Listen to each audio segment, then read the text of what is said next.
om, tante, opa, oma. Lewat program Live Deep Talk with Pase ini, kita akan belajar tentang Alkitab lebih dalam lagi dan menggunakan bahasa yang lebih santai. Semua bisa yang mau bertanya dan yang mau untuk dukungan doa bisa ditulis di kolom komentar di bawah ini, baik yang ada di channel YouTube kami ataupun yang dari Facebook. Juga mohon dukungannya dengan mencet like, subscribe, dan tekan tanda loncengnya.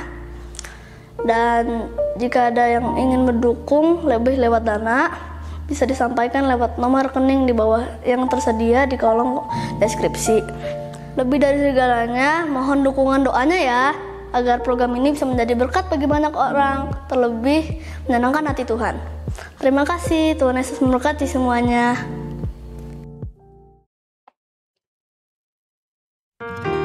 Shalom semuanya, selamat malam. Kembali dengan saya dalam program Deep Talk with Pase. Dan sebelum kita mulai, kita menyembah Tuhan terlebih dahulu.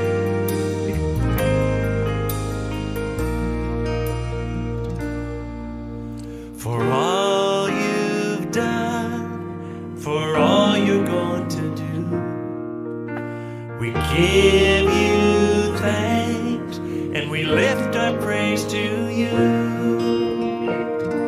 And we give thanks, we give praise, for we know that all things work together for our good.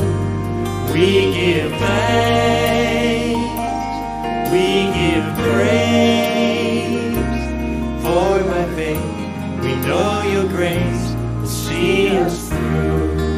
We give thanks, we give thanks, we give praise, for we know that all things work together for our good. We give thanks, we give praise, for by faith we know your grace will see us through.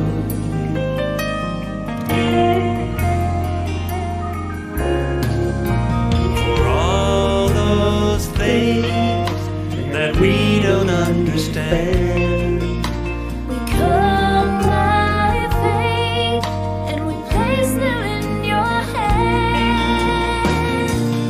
We give thanks, we give praise, for we know that all things work together for our good.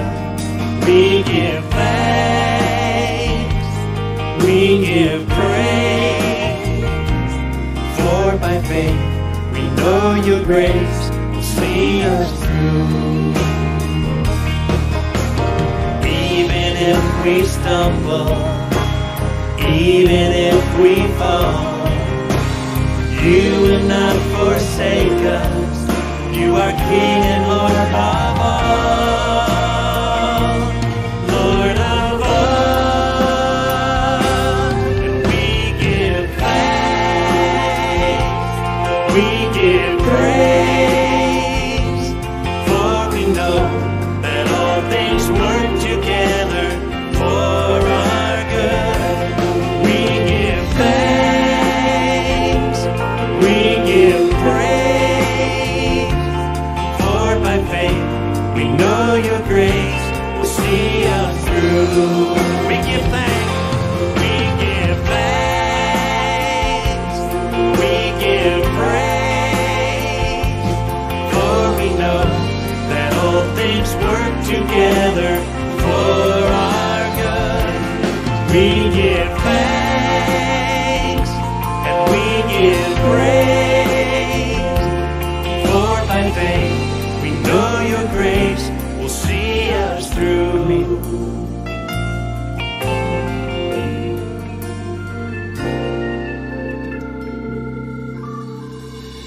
Haleluya.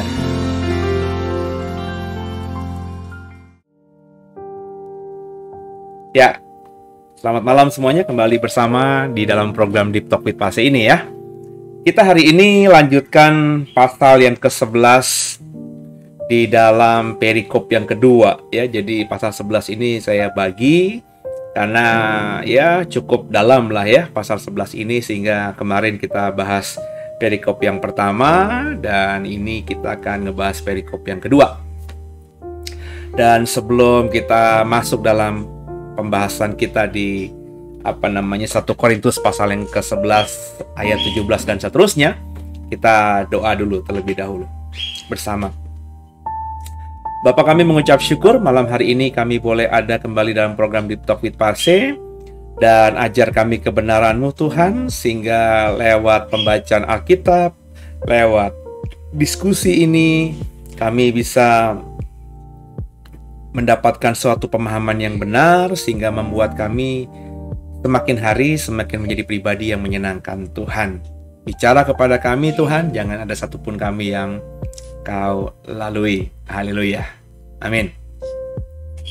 Ya, sekali lagi saya cuma mengingatkan saudara, kalau saudara masih rindu dan punya panggilan terus untuk diperlengkapi dalam teologi di STT di minggu ini, sepanjang minggu ini masih saya buka kesempatan untuk pendaftaran terakhir, dan Bapak Ibu bisa hubungi nomor WhatsApp yang ada di layar saudara ya, bisa hubungi kami supaya kami bisa segera kirimkan formulirnya, sehingga Bapak Ibu bisa isi dan bisa bergabung dalam STT Sangkakala program STH 3 tahun bersama dengan kami ya.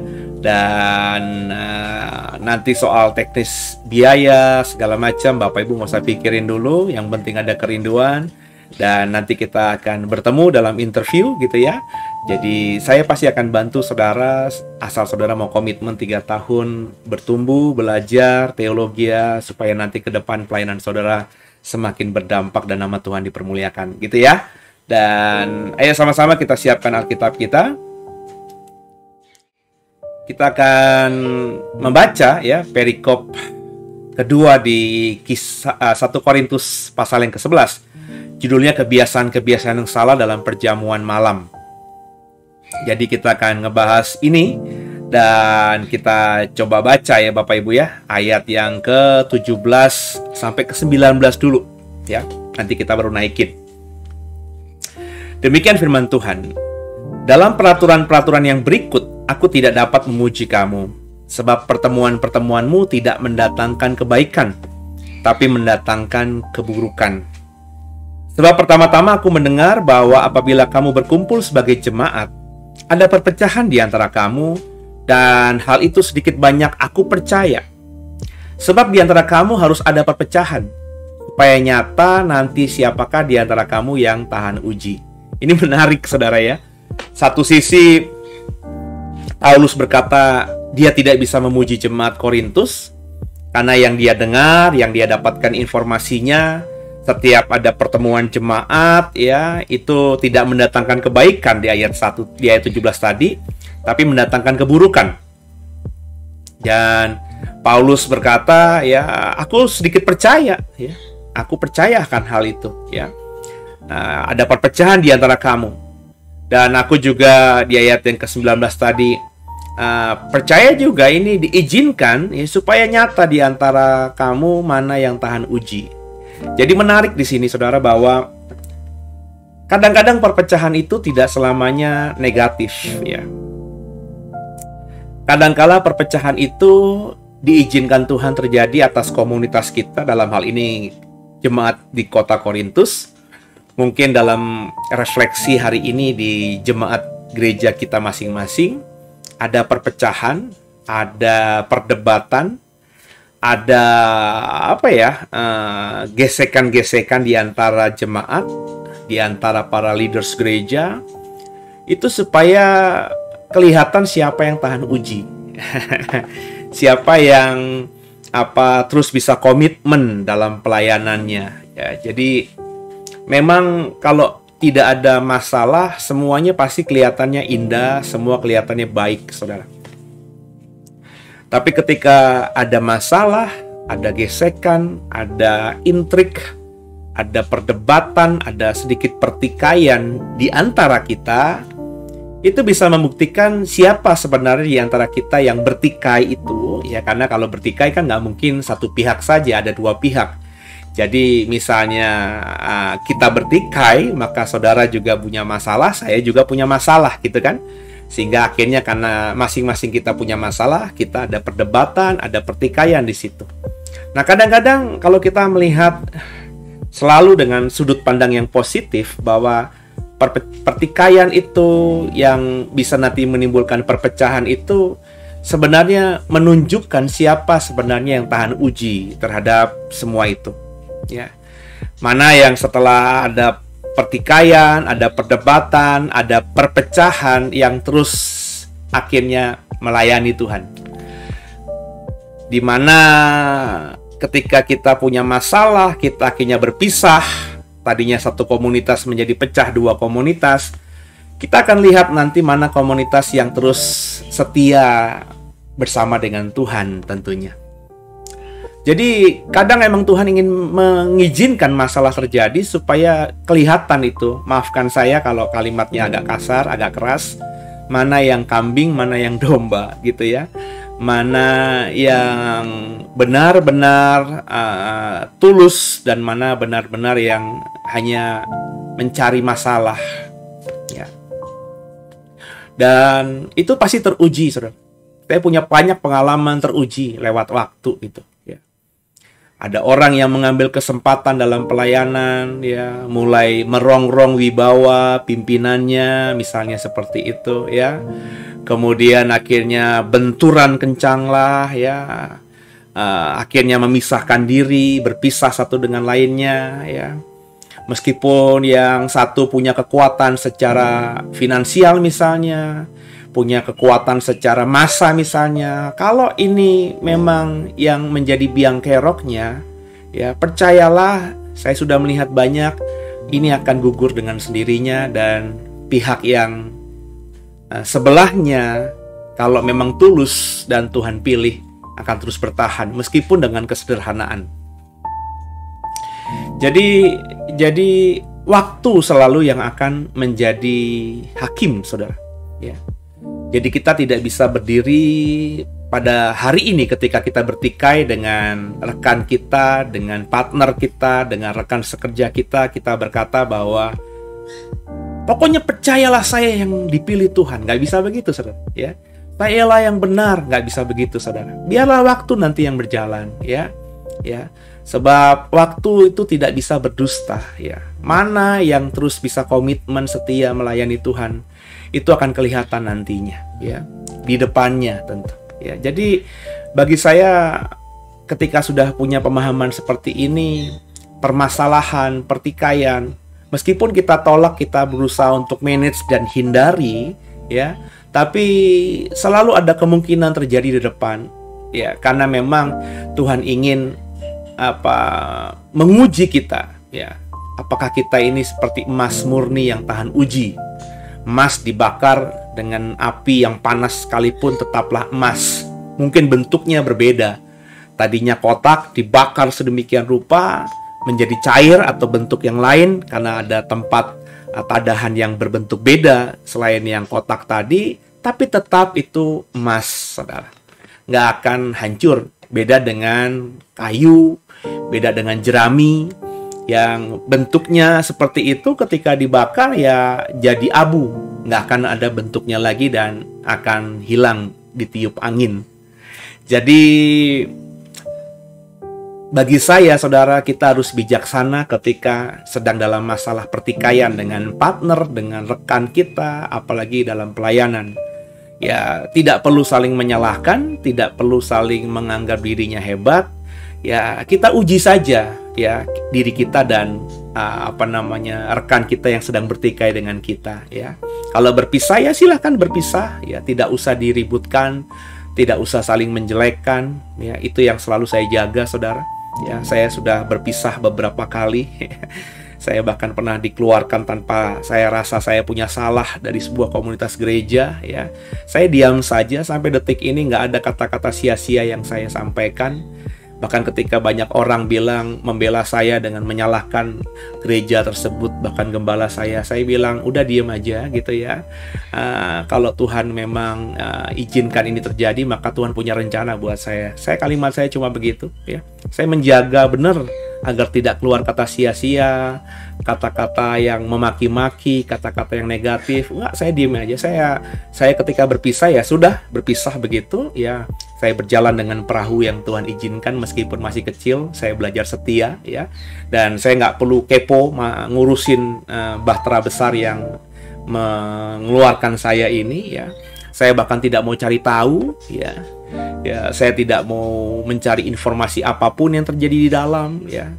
Ya, meskipun akhirnya saya tahu karena banyak orang yang ngasih informasi ya.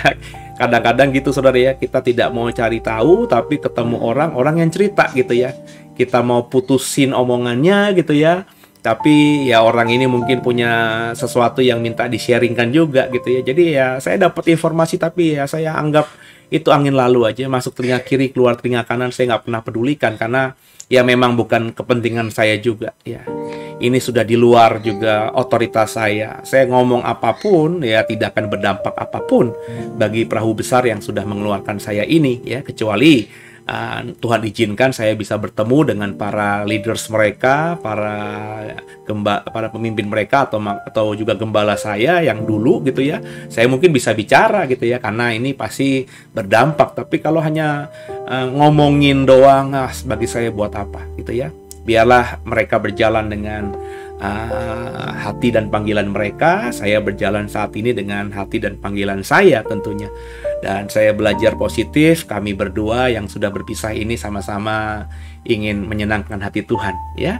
Biarlah nanti Tuhan yang taruh itu, apakah ke depan siapa yang komitmen gitu kan, gitu aja ya. Jadi nggak perlu kita bela diri menganggap diri kita yang paling benar dan mensyukuri misalnya kalau pihak seberang itu mengalami malapetaka, penderitaan dan lain sebagainya. Jadi belajarlah jadi orang yang yang fokus sama diri, fokus dengan panggilan yang Tuhan berikan kepada kita, dan do the best di situ saudara ya.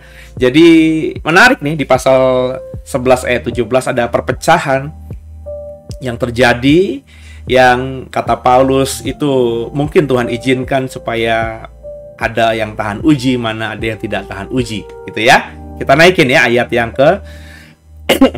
ke-20-nya.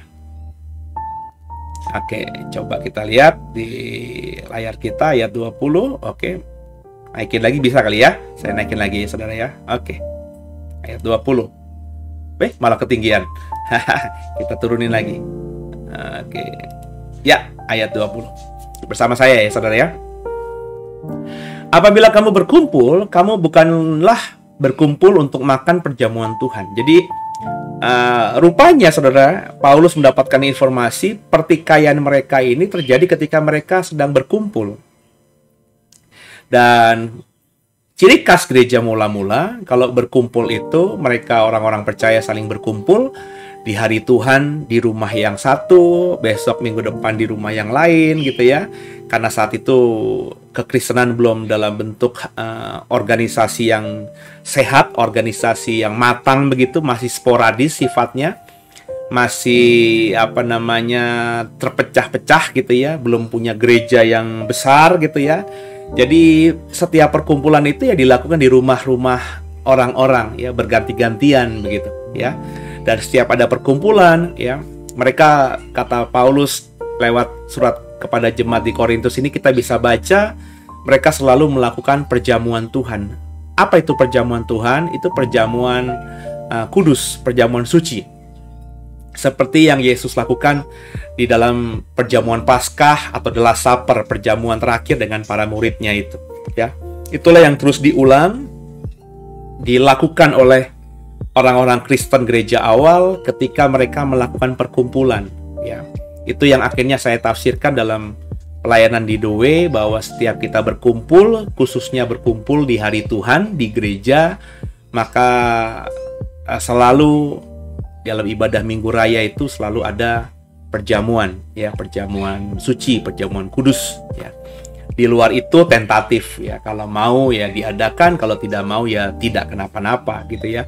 Tapi belajar dari sejarah Alkitab, saya menafsirkannya bahwa setiap berkumpul di harinya Tuhan, berkumpul dalam pertemuan-pertemuan ibadah ya, maka ada perjamuan Tuhan itu ya. Ayat yang ke-21.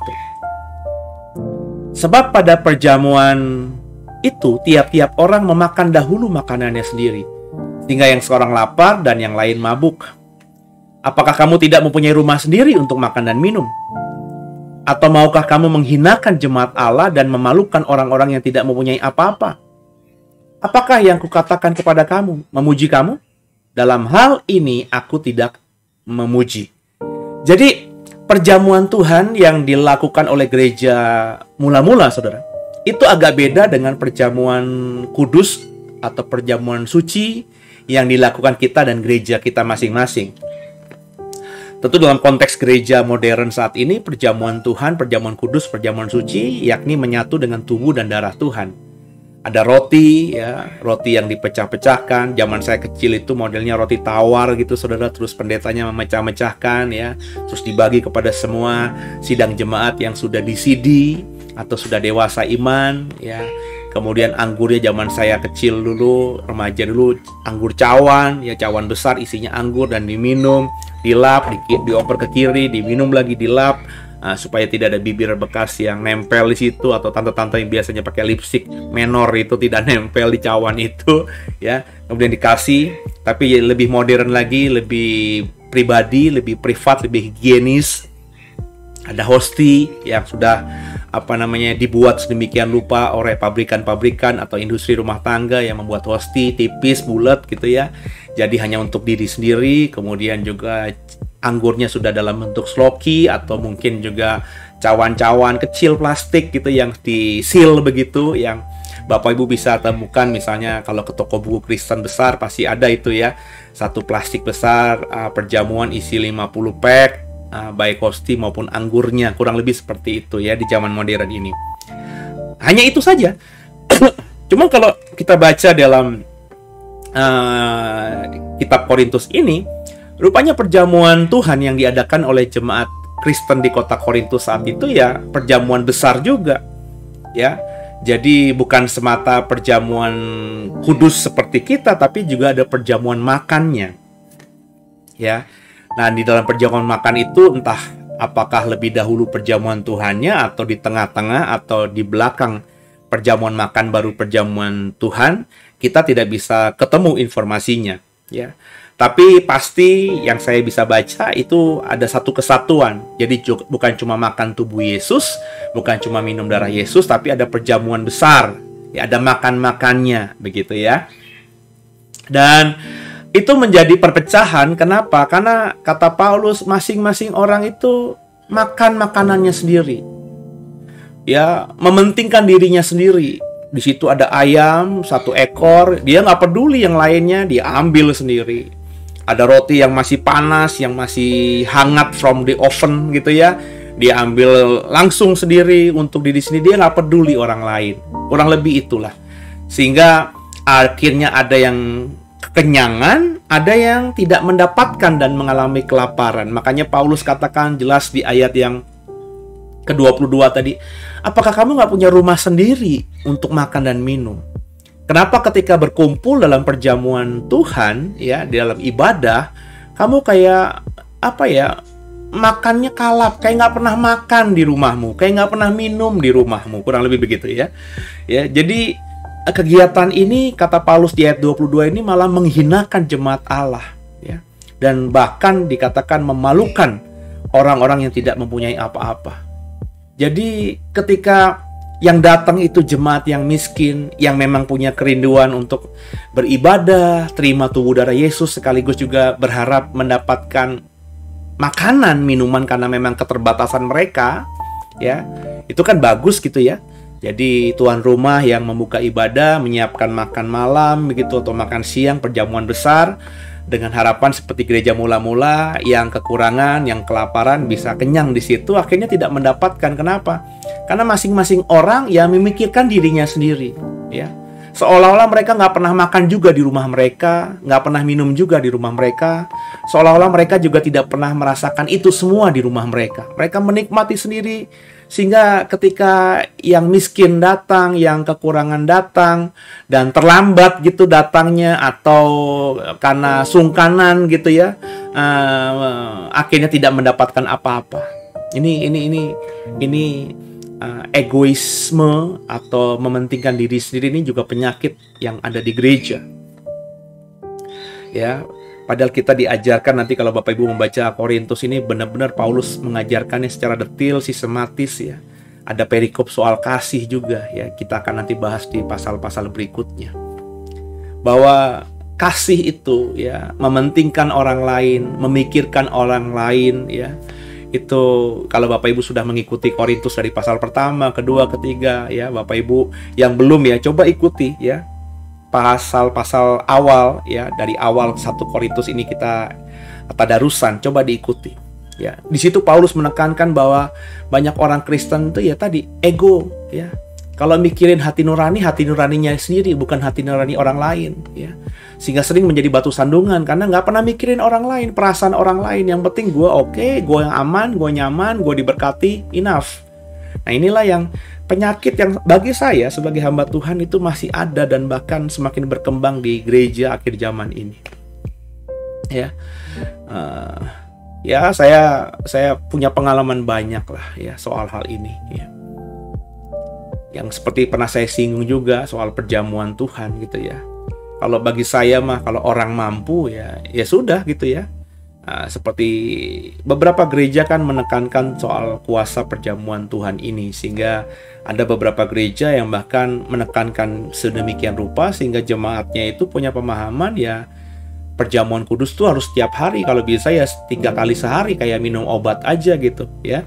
Sehingga akhirnya jemaat itu berlomba untuk datang ke gereja mendapatkan perjamuan dari gereja tersebut sebanyak mungkin ya, supaya dia bisa mengkonsumsinya sehari 3 kali sepanjang 7 hari seminggu.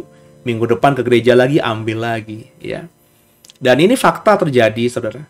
Sehingga bagi saya semua sah-sah saja punya iman seperti itu. Bagus-bagus saja kalau memang mengimani mau perjamuan suci, perjamuan Tuhan, perjamuan kudus itu sehari 3 kali, 7 hari dalam seminggu.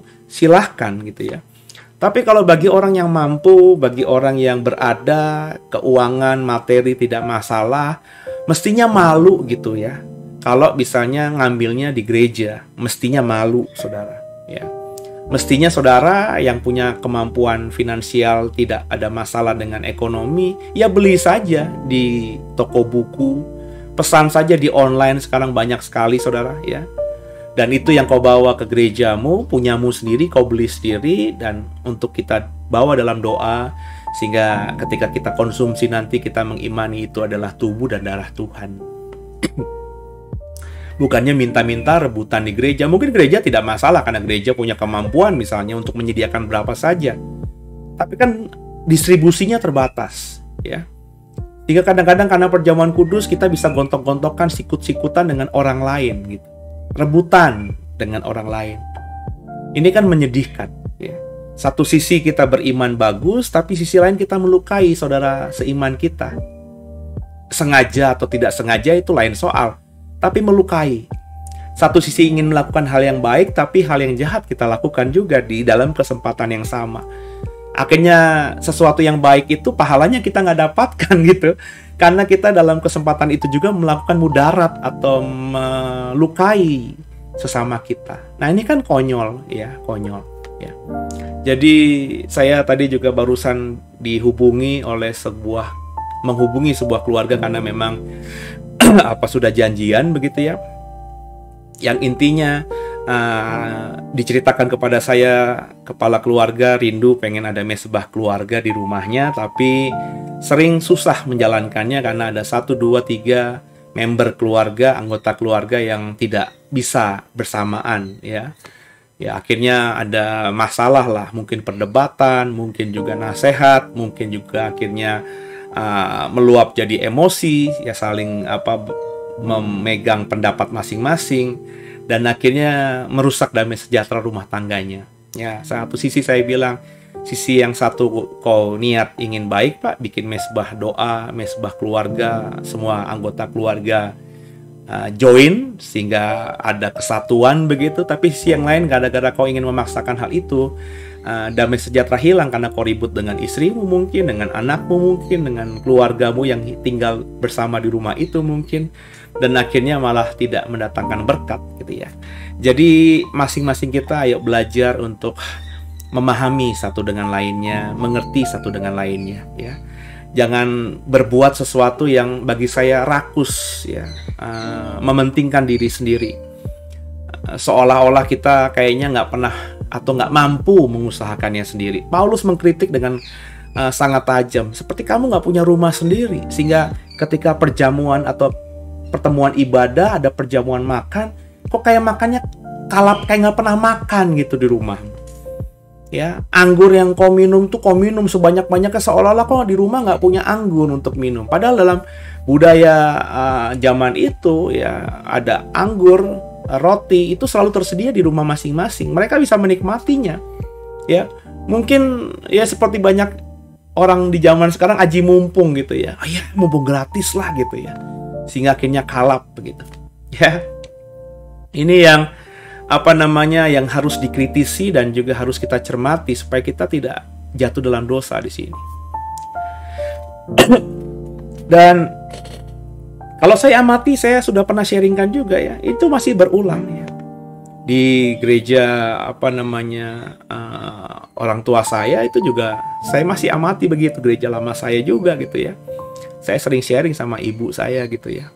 Ya gimana ya, saya aneh gitu ya. Coba deh kalau gereja bikin ibadah rumah tangga tanpa ada makanan, ada yang mau datang nggak gitu, saya bilang.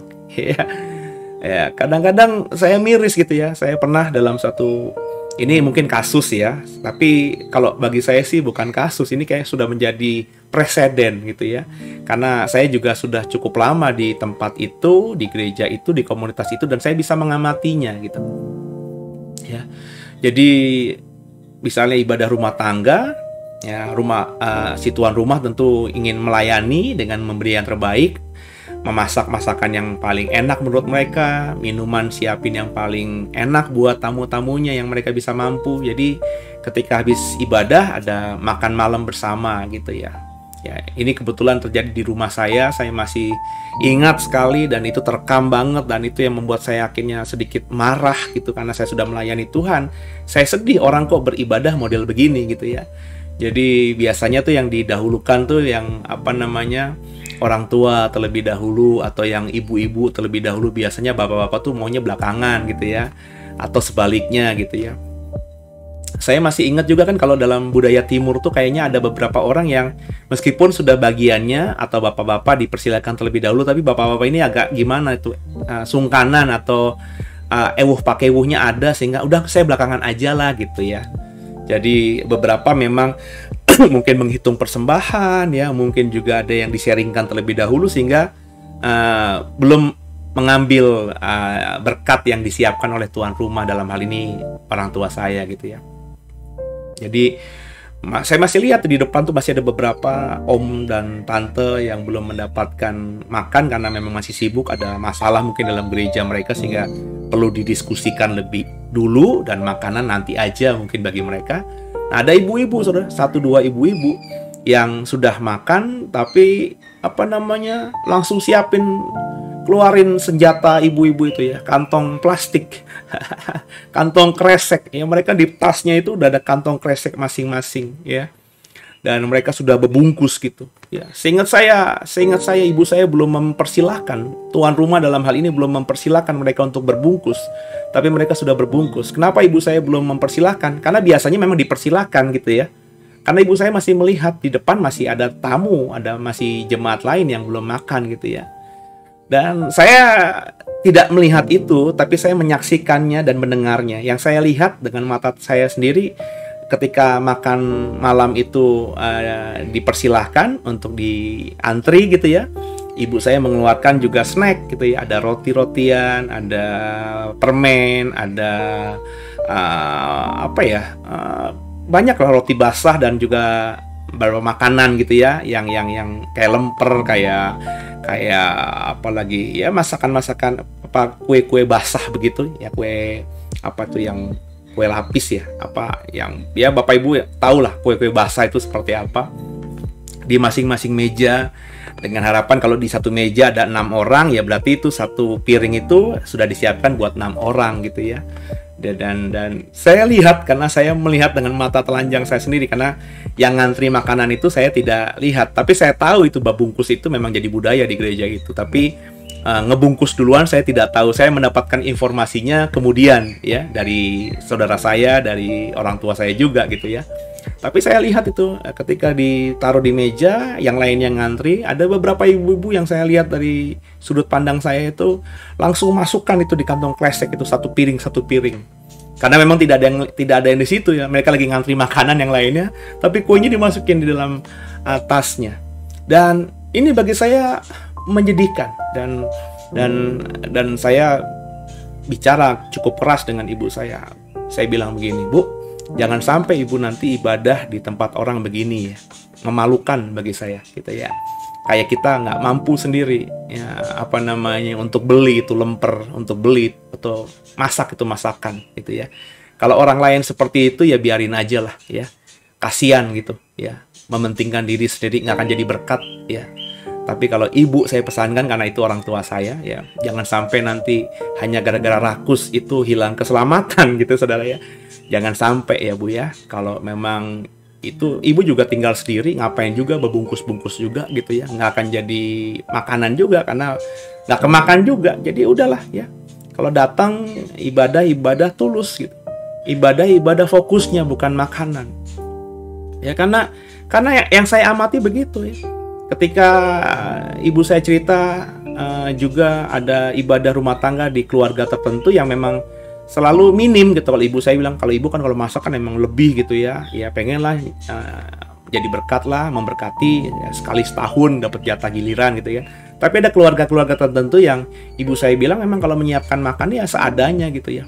Dan ibu saya bilang kalau ibadah di rumah itu ya nggak banyak yang datang ya. Tapi kalau di ibadah di tempat orang yang selalu menyiapkan makannya berlimpah gitu ya, apalagi jemaat yang kaya, yang rumahnya besar, itu pasti selalu penuh gitu. Nah ini kecenderungan yang sakit, dan bagi saya apa yang dilakukan yang salah oleh jemaat Korintus itu masih terulangi oleh gereja Tuhan di akhir zaman ini. Sepertinya kita nggak pernah makan dan nggak mampu makan, kasihan sekali gitu ya, kasihan sekali. Dan saya menaruh empati, simpati yang dalam bagi orang-orang Kristen model begini ya. Orang-orang Kristen yang hanya mementingkan dirinya sendiri tanpa memperhatikan saudaranya yang lain. Saya tidak masalah kalau memang lebih terus dibungkus, karena biasanya memang seperti itu. Karena kalau lebih ya tuan rumah tentu tidak bisa menghabiskannya kan. Maka biasanya tuan rumah seperti ibu saya yang saya tahu, setelah selesai semuanya, udah makan selesai semuanya, dia ngeluarin tuh plastik-plastik ya. Ayo silakan yang mau berbungkus silakan gitu ya. Ya kalau ibu saya sudah suruh begitu ya berarti kan ibu saya sudah punya pikiran ya itu memang sudah disiapkan untuk mereka gitu ya. Nah, tentu buat kami misalnya saya, anak-anaknya yang lain atau saudara yang lain datang ya ibu saya sudah menyiapkan juga gitu ya untuk kita makan akhirnya dan mungkin dibawa pulang sebagai bekal. Saya pastikan begitu. Jadi kalau yang ibu saya sudah siapkan plastik berarti yang di meja makan yang tersisa itu bisa dibawa pulang, dan itu hal yang bagi saya baik-baik saja ya, bagus-bagus saja ya. Yang saya kritisi itu bukan masalah babungkusnya, tapi ada orang yang belum mendapatkan berkat makan malam itu, ada orang-orang tertentu, ada oknum-oknum tertentu yang kayaknya nggak pernah makan gitu ya. Padahal sih ya mampu juga, yang akhirnya ngebungkus duluan tanpa mikirin yang belum dapat makan itu, yang belum ngantri itu. Ya ini menyedihkan orang-orang seperti ini ya. Dan saya lihat ya akhirnya berkat Tuhan tidak mengalir luar biasa bagi orang-orang yang tipikal seperti ini, saudara. Mereka berpikir di detik itu, di menit itu mereka diberkati, tapi kalau hidup mereka, sikap karakter mereka masih seperti ini ya cuma segitu aja berkat yang Tuhan berikan kepada orang seperti ini ya. Jadi belajarlah jadi orang yang mendahulukan orang lain. Ini omongan saya ini boleh di cross check, boleh tanya semua jemaat The Way. Kalau ada makan-makan di gereja sebelum pandemi gitu ya, ada pesta besar ya. Kita biasanya kalau ulang tahun gereja kita makan besar, Natalan kita makan besar gitu saudara ya. Dan boleh dicek ya. Saya selalu sebagai gembala, meskipun disuruh duluan, saya bilang saya belakangan saja. Ya, saya belakangan saja itu dengan pengertian ya sudah, jemaat dulu aja yang makan, undangan tamu-tamu saja dulu yang makan. Saya belakangan saja. Sebab saya punya prinsip kalau pas giliran saya yang terakhir akhirnya nggak ada makanan, ya udah saya makan di luar sendiri, selesai. Itu prinsip yang saya pegang, saudara, sampai sekarang. Ya, belum lama saya diundang memberkati sebuah pernikahan. Terus ketika saya datang dalam pemberkatan nikah, dilanjutkan dengan resepsinya, saya lihat pengantinnya hanya menyiapkan satu jalur panjang buat prasmanan. Hanya satu jalur panjang. Dan saya lihat meskipun belum saya buka ya, menunya saya nggak tahu. Hanya beberapa kayak tempat Bapak Ibu yang stainless putih itu yang kalau kita makan di meja prasmanan di resepsi itu ada hanya beberapa saja. Ada nasinya saya lihat, terus ada mungkin 3 atau 4 gitu ya. Berarti kan lauknya hanya cuma 2 macam, sayur 1, mungkin satunya lagi tuh mie atau apa begitu ya. Hanya 4 ya. Terus saya perhatikan kok tamunya semakin lama semakin banyak. Ya. Wah, dalam hati saya ini pasti nggak lucu nih ya.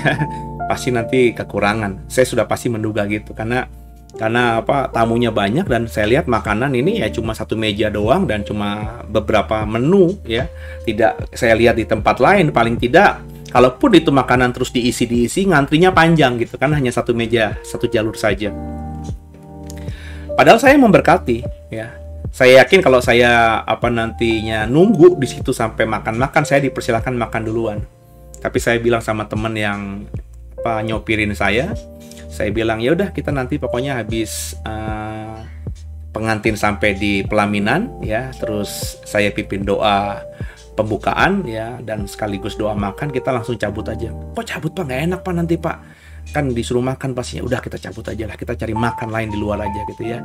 Daripada tadi kalau saya pikir ya, daripada saya nanti ngambil makanan meskipun saya jatah, tapi akhirnya gara-gara itu di belakang saya ada yang tidak kedapatan. Ya daripada saya nanti seperti itu punya rasa bersalah, lebih baik makan di luar aja gitu ya.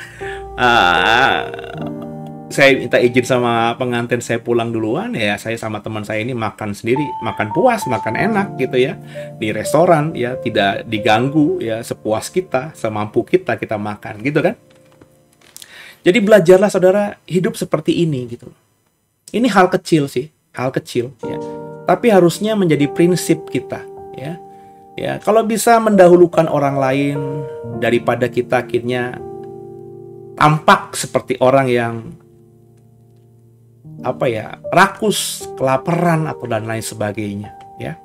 Dan saya belajar seperti itu di sepanjang hidup saya dan saya diberkati ya. Saya juga akhirnya tidak melukai hati orang lain ya. Kalau bagi saya makan-makan itu kalau memang pas giliran saya tidak dapat ya udah makan di luar ya. Meskipun kayaknya uangnya nggak ada, tapi kalau kita ngelakuin itu masa Tuhan nggak ngelihat? Masa kan Tuhan tidak berkati makan kita?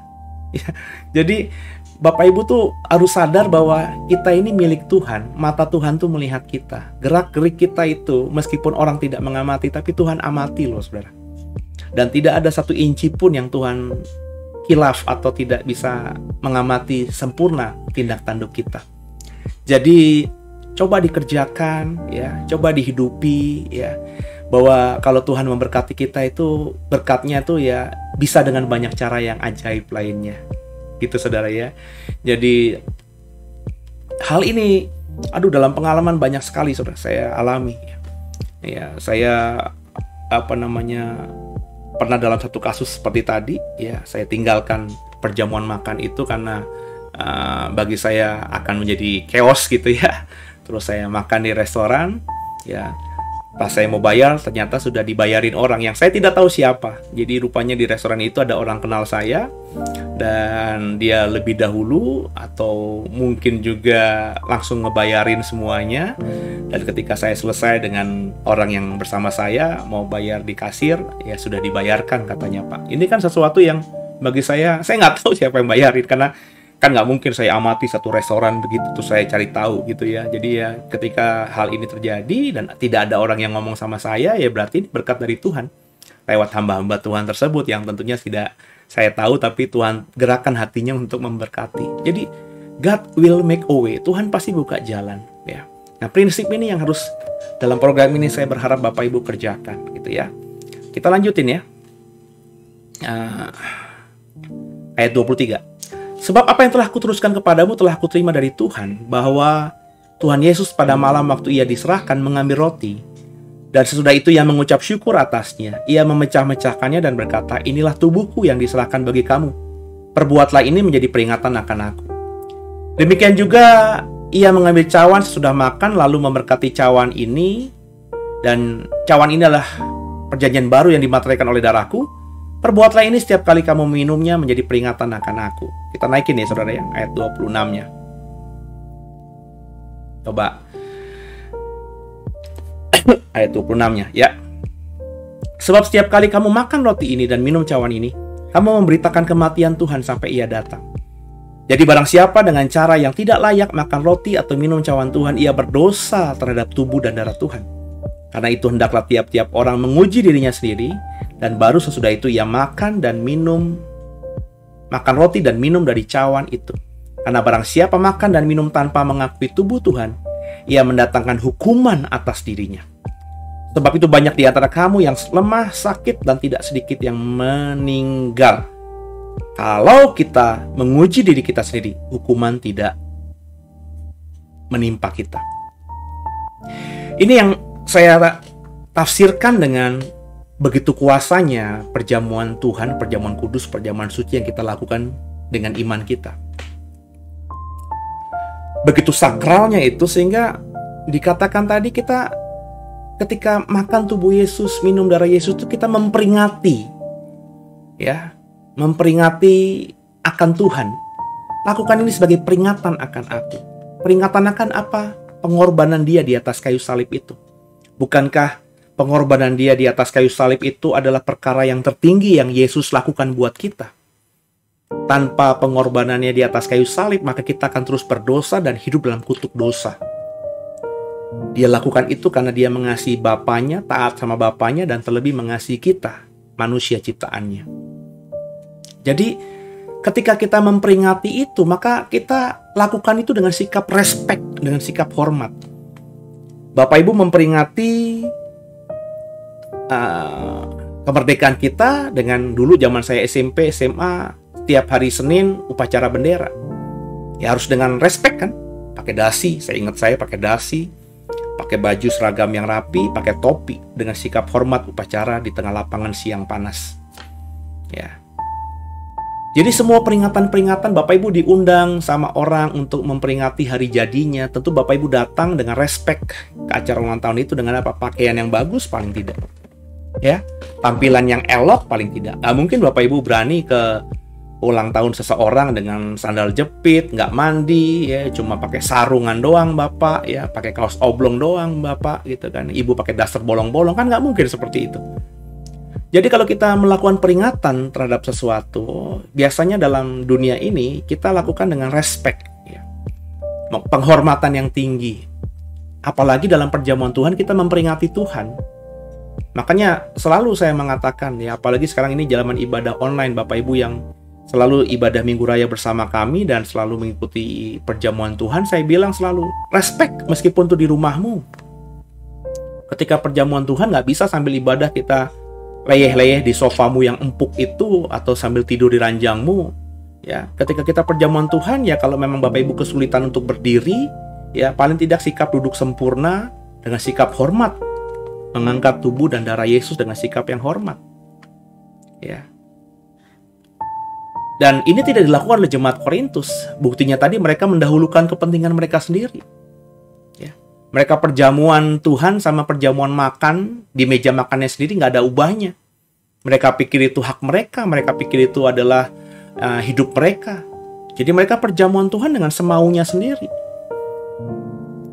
Makanya Paulus katakan bahwa kamu tuh ketika perjamuan Tuhan itu memberitakan kematian Tuhan. Sehingga orang lain yang tidak tahu apa-apa ketika melihat kita dengan sikap respek tinggi ketika perjamuan kudus, orang lain juga akhirnya menghargai akan hal itu, menghargai iman kita. Karena perjamuan kudus yang kita lakukan dengan benar itu kita memberitakan kematian Tuhan. Ada orang di luar sana tidak percaya Yesus mati. Katanya Yesus tidak mati, yang mati di atas kayu salib itu Yudas Iskariot. Tapi orang tahu kita beriman kepada Yesus. Ketika orang melihat, apalagi Bapak Ibu kan ibadahnya online gitu ya, di rumahmu ada orang yang tidak seiman, ya, atau ada tamu pas datang kita lagi ibadah, terus kita bilang sebentar ya Pak, kita ibadah dulu.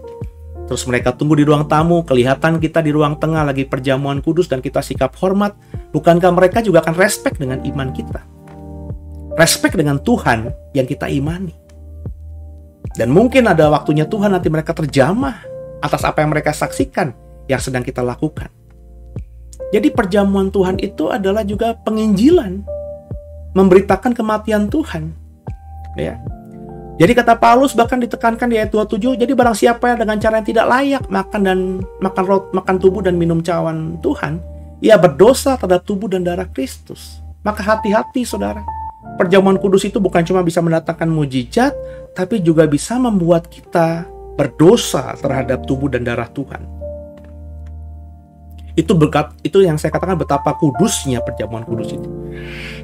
Yang saya katakan betapa harus kita berhikmat dan hati-hati dengan sungguh-sungguh ketika melakukan perjamuan Tuhan. Seperti saya bilang tadi, kita niat mau dapat berkat, menyatu tubuh Yesus kita dipulihkan, disembuhkan, menyatu dengan darah Yesus kita diampuni dosa, kutuk dosa tidak lagi berlaku atas kita. Kita mau yang bagus, tapi kita melakukan dengan cara yang salah. Ala kadarnya, sambil cengenges, perjamuan kudus sambil main handphone, baca WhatsApp atau ngebalas WhatsApp orang. Atau dengan tidak sungguh-sungguh, kita angkat tapi kita matanya jelalatan kemana-mana, pikiran dan hati kita melalang jauh kemana. Satu sisi kita ingin mendatangkan berkat atas apa yang kita lakukan dalam perjamuan Tuhan itu, tapi satu sisi kita berdosa terhadap tubuh dan darah Yesus. Makanya kata Paulus di ayat yang berikutnya juga, makanya nggak heran ya, kalau ada orang habis makan tubuh dan minum darah Yesus, ya, dia tidak melakukan dengan baik, akhirnya dia mendatangkan hukuman atas dirinya. Maka nggak heran habis perjamuan kudus banyak orang yang lemah, sakit, dan tidak sedikit yang meninggal. Itu begitu kuasanya perjamuan Tuhan itu, saudara, yang harus kita imani sungguh. Makanya di ayat yang ke-28 tadi, makanya sebelum kita perjamuan Tuhan, kita harus menguji diri kita masing-masing. Menguji itu apa? Introspeksi diri. Pertama, lakukan dengan benar. Yang kedua, kalau ada salah, ada dosa, ada sesuatu yang kita rasa hasil kita ngaca, introspeksi diri. Ada yang belum beres, bereskan dulu. Minta ampun sama Tuhan, minta maaf sama Tuhan. Di awal-awal saya bangun doa, saya masih menekankan hal itu. Ya, bahwa kita harus introspeksi diri, berdamai dengan Tuhan. Makanya dulu di awal doa itu ada lagu sebelum kita perjamuan Tuhan tuh, Tuhan.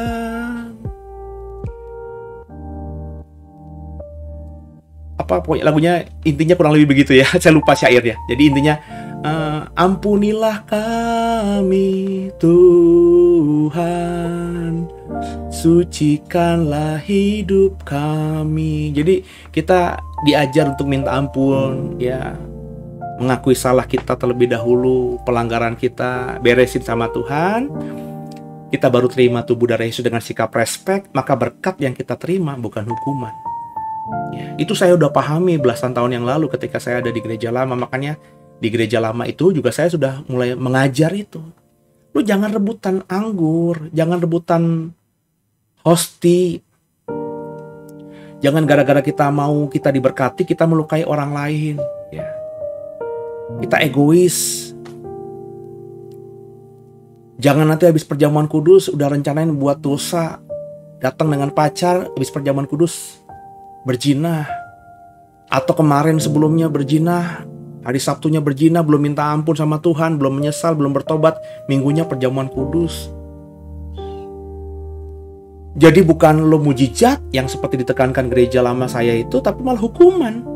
Dan ini kebalansan atau keseimbangan pengajaran ini di gereja lama itu tidak ada ditekankan di situ bahwa kalau perjamuan kudus itu bisa sakit, bisa lemah, bisa meninggal bahkan. Dari ayat 1 Korintus 11 ini. Nah, saya yang ngajarin itu. Ya. supaya orang yang perjamuan kudus itu ya benar-benar sikapnya respect sama Tuhan. Karena itu adalah peringatan akan kematian Tuhan. Kita memperingati kematian Tuhan. Ya. Kita memberitakan kematian Tuhan. Kita mengakui pengorbanan Tuhan di atas kayu salib itu. Dan karena itu kan kita diselamatkan. Karena itu kan kita diampuni dosanya. Karena itu kan kita dimerdekakan. Karena itu kan kita akhirnya menjadi umat pemenang. Maka peringati pengorbanan Tuhan lewat perjamuan kudus itu dengan apa? Dengan sikap yang benar. Jadi dengan harapan setelah lewati program ini, besok kalau ikuti di The Way ibadah perjamuan Tuhan di hari Minggu, di rumahmu sikapnya benar, saudara. Ya, meskipun di rumah sendiri. Oke lah pakai celana pendek, nggak ada masalah karena itu di rumahmu. Tapi bukan berarti perjamuan kudus dengan celana pendek, kok angkat kaki sambil duduk-duduk santai. Kayak orang makan di warteg begitu. Nggak bisa begitu, dengan sikap hormat. Ya, terlebih kalau saudara memang mempersiapkan diri dengan sungguh. Ibadah sudah mandi, ya, sudah rapi, pakai baju yang ya hormatlah kepada Tuhan. Itu lebih lagi. Tapi andai kata karena kesibukan gitu ya, dan kau belum mandi sekalipun masih pakai baju tidur sekalipun, paling tidak dalam perjamuan kudus ya sungguh-sungguh fokus, respect sama tubuh dan darah Tuhan. Ya. Sikap hati dan apa yang kita tunjukkan itu kan dilihat Tuhan. Saya sebagai pendeta tidak bisa melihat itu. Kalau kau dari gereja lain, gembalamu, penatua, diakenmu tidak bisa mengamati dan mengkritisi dirimu. Tapi Tuhan melihat itu. Dan Tuhan bukan mengkritisi, Tuhan langsung hajar. Saudara, kalau saudara dengan tidak sikap hormat, menyatu dengan tubuh dan darahnya.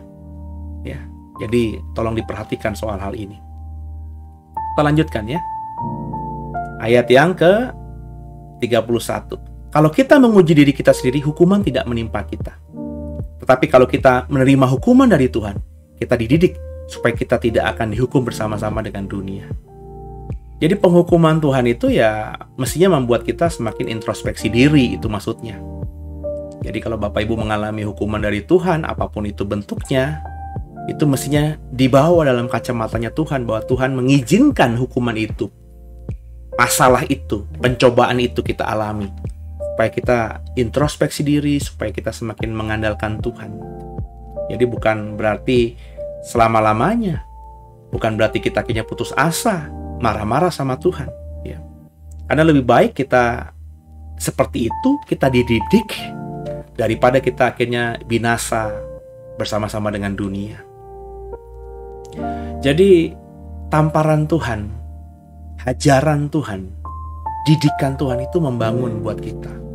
Dan kalau Tuhan mendidik, menghajar, memberikan pengalaman yang tanda kutip nggak baik terjadi atas kita, itu demi kita bisa berubah.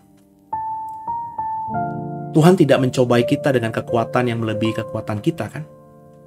Rancangannya juga bukan kecelakaan tapi damai sejahtera. Tuhan bisa mendidik kita. Mungkin karena kita keras hati, kepala batu, tegar tengkuk. Akhirnya Tuhan menghajar kita lebih daripada teman-teman kita yang tidak tegar tengkuk, bebal seperti kita.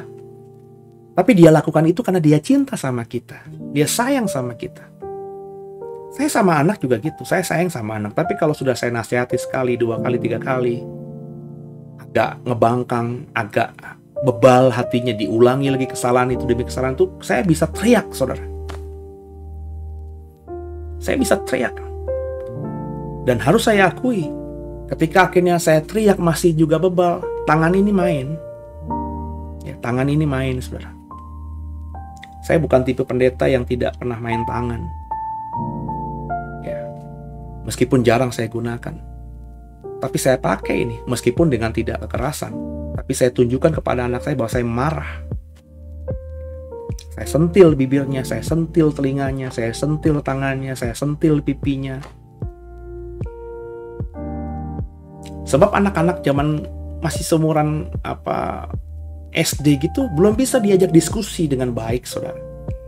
Kita harus direct dari atas. Jangan begini, boleh ini, tidak boleh itu. Begitu kan? Ketika sudah kita berikan masukan, dia mengulangi, kita tambahin lagi masukannya, lebih keras lagi masukannya. Dan kalau itu diulang-ulang, kita boleh teriak marah. Dan kalau marah kita sudah berkali-kali, diulangi lagi, ya yang lebih keras dong saudara. Hajar anakmu itu supaya anakmu itu menjadi anak yang baik. Tapi bukan berarti ini legitimasi ya. Wah, pasti bilang hajar anak boleh. Jadi kalau salah langsung dihajar, nggak gitu. Ada prosesnya. Ya. Begitu juga anak SMP, anak SMA, usia anak saya yang pertama. Ya, kita diskusi. Kalau udah diajak diskusi masih bebal juga, ya kita keras, nada tinggi. Ya, kalau masih keras juga, ya kenapa nggak kita hajar saudara dengan rotan? Ya, karena Bapak kita juga begitu kepada kita. Ketika dia benar-benar mengasihi kita, kita bebal, kita keras, dia akan menghajar kita dengan masalah. Supaya apa? Supaya kita sadar akan salah kita dan kembali pada jalannya. Niatnya Bapa bukan untuk melukai dan menjerumuskan kita dalam kecelakaan. Bukankah itu juga niat kita sebagai orang tua ketika mendidik anak? Ya kecuali ada orang tua sakit jiwa gitu ya, yang ngerasa emosinya terpuaskan kalau kita melukai anak kita, itu sakit jiwa. Harus ke psikiater, harus ke terapis. Ada sesuatu yang error ya, yang konslet di otaknya saudara. Dan itu harus dibenahi secara medis, psikologi, dan juga secara rohani. Tapi kalau kita orang tua normal, kita marah sama anak kan demi kebaikan anak. Karena kita kepengen anak kita hidupnya benar. Sama dengan Bapak. Jadi ini yang harus kita pahami. Makanya itu saudara hati-hati. Dalam konteks perjamuan Tuhan tadi hati-hati. Uji dirimu sendiri. Bereskan yang salah. Perjamuan kudus dengan respect sebagai peringatan kita akan karya terbesarnya yang Dia berikan kepada kita. Ya. Jadi ketika kita lakukan, maka habis perjamuan kudus, dengarkan saya, berkat yang akan kita terima karena kita menyatu dengan tubuh dan darah Tuhan, manunggaling dengan Tuhan. Jika kau tinggal dalam aku tinggal dalam kau, in Christ, bersama dengan Dia, menyatu dengan Dia, mintalah apa saja yang kau kehendaki maka kau mendapatkannya. Itu firman Tuhan. Tapi sebaliknya ketika kita perjamuan kudus kita lakukan dengan cara yang salah, dengan penjelasan yang panjang lebar sudah saya jelaskan tadi, sesuai 1 Korintus 11 ini, maka jangankan berkat, ya, bahkan lemah, sakit, dan meninggal akan menjadi taburan kita. Maka dalam perjamuan kudus, sikapnya harus dengan respect kalau bagi saya. Hormat tingkat tinggi kepada Tuhan. Meskipun itu hanya roti yang kita pegang, anggur yang kita pegang, tapi imani sungguh itu adalah tubuh dan darah Tuhan yang hancur di atas kayu salib. Bilurnya hancur, tubuhnya tidak tampak seperti rupa anak manusia lagi, Alkitab katakan. Darahnya dicurahkan sehingga ketika tombak orang Romawi menusuk lambungnya yang keluar adalah air, bukan lagi semata darah. Karena darah sudah habis tercurah sejak dari rumahnya Pilatus, sejak dari Via Dolorosa sampai ke Kalvari. Kekasih Tuhan, bersikaplah benar dalam perjamuan Tuhan. Lanjutkan lagi ayat yang berikutnya. Ayat 33. Karena itu saudara-saudaraku, jika kamu berkumpul untuk makan, nantikanlah olehmu seorang akan yang lain. Ini nih yang saya bilang tadi di awal. Kalau untuk makan, nantikan, bahasanya apa? Ya tunggu sampai semuanya siap. Kalau perlu dahulukan orang lain. Ya, dahulukan orang lain. Dan kalau kita yang diizinkan, dikondisikan lebih dulu untuk ngambil makanan, tahu dirilah dulu, ambil secukupnya. Jangan kalap, sehingga akhirnya orang di luar, di belakang kita nggak dapat, secukupnya. Kalau nanti kita sudah makan, tidak ada antrian, meja makan masih ada tersisa, barulah relot. Kalau emang usus besar dan usus kecilmu masih bisa menampung, nambah lagi. Tapi setelah semua selesai, itu etikanya, itu kebenaran bahkan yang dikatakan oleh 1 Korintus 11 ini. Ayat 34. Kalau ada orang yang lapar, baiklah ia makan dahulu di rumahnya, supaya jangan kamu berkumpul untuk dihukum. Hal-hal yang lain akan kuatur kalau aku datang. Jadi jangan sampai kita dalam konteksnya Korintus nih ya, datang ibadah, niatnya makan-makan.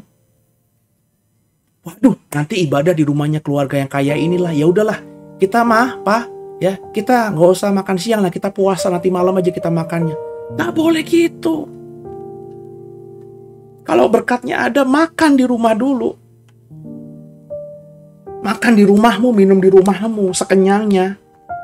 Sehingga kalau datang ibadah di tempat tertentu, ada makannya, kita sudah kenyang. Akhirnya kita bisa mendahulukan orang yang lapar. Sehingga kita kalaupun makan, ya makan secukupnya. Tidak rakus, karena memang tangki perut kita sudah full. Itu yang benar. Jangan kalap, saudara. Ya. Ini saya ngomong begini bukan sekedar ngomong buat maafkan saya, jemaat awam. Kadang-kadang level pendeta juga masih ada kayak gitu, saudara. Yang makan tuh, waduh, kelihatan banget gak bisa menjaga dirinya, gak bisa menjaga pride-nya, gak bisa menjaga etikanya, kalap gitu, penuh, full. Ya, kalau ada 5 lauk di meja makan itu 5 lauknya diambil semuanya. Kalau saya ngeliat piringnya aja udah enak, pengen muntah, saudara. Kalau saya ada 5 lauk di meja makan itu, saya ambil paling cuma 2 dulu. Meskipun 3-nya juga saya doyan. Kenapa? Ya susah lah makannya, gimana coba. Ambil 2 dulu, nikmati dengan ucapan syukur gitu. Setiap suap dinikmati begitu. Kalau sudah habis, lihat rombongan antrian sudah sepi, masih ada lauk yang tadi, ya diicip, kan begitu. Ya. Jadi ya sama-sama kita belajar lah ya. Hidup di bumi ini bukan cuma makan minum, saudara. Bahkan makan minum itu meskipun masih ada di dalam surga nanti, tidak menjadi kebutuhan pokok kita. Yesus dengan tubuh kebangkitannya masih bisa makan, masih bisa minum, tapi bukan itu yang menjadi kebutuhannya. Dia nggak makan, nggak minum pun nggak apa-apa, karena tubuhnya sudah mulia, tubuhnya sudah kudus, sudah tubuh surgawi. Nangkep ya, saudara ya? Jadi kalau kita mau ke surga, ya kita belajarlah di dunia ini untuk tidak fokus hanya kepada makan dan minum. Terlebih dalam perjamuan Tuhan yang kau lakukan. Saya nggak tahu gerejamu apa. Mungkin ada gereja yang setiap minggu seperti The Way, perjamuan kudus. Ada gereja yang sebulan sekali di minggu pertama yang perjamuan kudus. Ada gereja yang mungkin dalam setahun hanya 3-4 kali perjamuan kudus. Saya tidak mau masuk dalam area mana yang benar soal hal ini. Yang saya mau katakan, setiap perjamuan kudus menyatu dengan tubuh darah Tuhan. Maka kita harus dengan respek yang tinggi, bahwa kita sedang memberitakan kematian Tuhan. Bahwa kita sedang memperingati pengorbanan Tuhan yang terhebat, termulia itu bagi kita. Maka lakukan perjamuan kudus dengan sikap hormat, dengan sikap yang benar. Yang berikutnya, dalam 1 Korintus 11 ini, kalau kita diundang perjamuan makan dalam ibadah rumah tangga, ibadah di gereja, atau perjamuan makan yang lain, saudara, dahulukan yang lain dulu. Ingat orang lain. Bahkan kalau perlu kita makan dulu di rumah, kenyang. Sehingga di tempat itu, ya kalau kita memang dipersilahkan, kita icip saja. Sekedar icip dan menikmati saja. Bukan cari kenyang di tempat itu, seolah-olah kau gak punya rumah. Seolah-olah kau gak pernah makan dan minum di rumahmu. Seolah-olah kau kekurangan. Kasihan banget. Kalau saya kasihan banget melihat orang-orang seperti ini. Dalam pikiran saya, aduh, dia gak bisa menikmati itu semuanya yang di luar sana ya. Jadi harus seperti ini untuk menikmati semua itu. Kalau memang kondisimu sedang susah, hidupmu sedang susah, sedang miskin lah, kere lah, oke lah, ya. Tuhan pasti bisa memaklumkan. Dan kita yang diberkati harus mendahulukan orang-orang seperti ini. Tapi kalau kau tidak punya masalah dengan finansial, kau hidup cukup diberkati, malulah, ya, maafkan saya, malulah, tercorenglah jika sikap hal ini kau lakukan.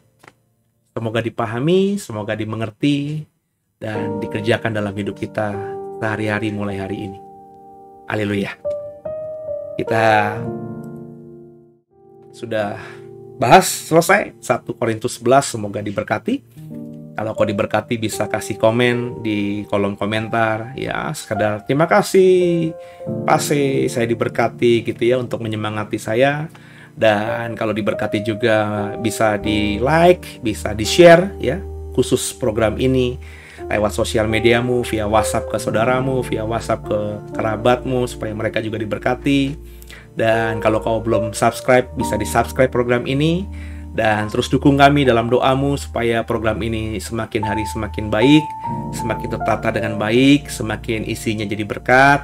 Dan kalau kau mau ada kerinduan untuk memberkati, menjadi sahabat The Warriors Digital Ministry, ingin menaburlah dengan sukacita sesuai dengan apa yang Tuhan taruhkan di hatimu. Ada nomor rekening yang tersedia, dan kita akan kelola berkat yang masuk dalam rekening digital ini untuk pelayanan digital ke depannya agar lebih baik lagi dan nama Tuhan dipermuliakan. Terima kasih buat kebersamaannya. Maafkan kalau ada salah kata ya, dan semoga dimaklumkan dan bisa jadi berkat buat semuanya. Kita tundukkan kepala, kita doa. Makasih Tuhan buat malam hari ini. Kami belajar banyak dari 1 Korintus 11 tentang perjamuan makan yang salah, kebiasaan yang salah dalam perjamuan Tuhan. Kami diajar soal bagaimana sikap kami dalam perjamuan kudus. Kami juga diajar bagaimana sikap kami seharusnya dalam perjamuan makan itu. Sebagai seorang Kristen, kami diajar bagaimana beretika, bagaimana berperilaku dalam perjamuan makan, sehingga jadi berkat bagi banyak orang dan tidak menjadi batu sandungan syak bagi orang lain juga. Doa agar Roh Kudus tolong kami sehingga kami dimampukan bukan cuma jadi cakap, jadi pendengar firman, tapi cakap juga jadi pelaku firman. Berkati bangsa kami, Indonesia, pemerintah kami. Tuhan, lingkupi bangsa kami dengan kasih Tuhan, sehingga penyebaran COVID-19 yang semakin luar biasa di penghujung Juni, bahkan menurut informasi akan menjadi peak tertingginya di awal Juli nanti. Tuhan, kasih Tuhan ada buat Indonesia, berkati tenaga medis di rumah sakit, berkati rumah sakit yang menyiapkan kamar-kamar mereka untuk menampung pasien-pasien COVID-19 dan yang terpapar COVID-19. Tuhan berikan penghiburan, pertolongan Tuhan yang ajaib, terutama anak-anak Tuhan. Dan kami diingatkan dari Yakobus 5, bahwa kalau kami sakit, kami harus saling mengaku dosa dan saling mendoakan supaya kami sembuh. Dalam nama Yesus, hamba percaya ketika kami sakit, kami lebih mendoakan orang lain daripada sekedar mendoakan diri kami yang sakit, maka kesembuhan juga menjadi milik kami. Malam hari ini Yesus Kristus adalah Tuhan Juru Selamat kami yang hidup, dan kami serahkan tubuh jiwa kami, roh kami hanya kepada Yesus. Kaulah pemilik hidup kami. Haleluya. Amin. Selamat malam semuanya. Selamat berjumpa di esok malam. Terus dukung dalam doa dan terus diberkati Tuhan. Amin.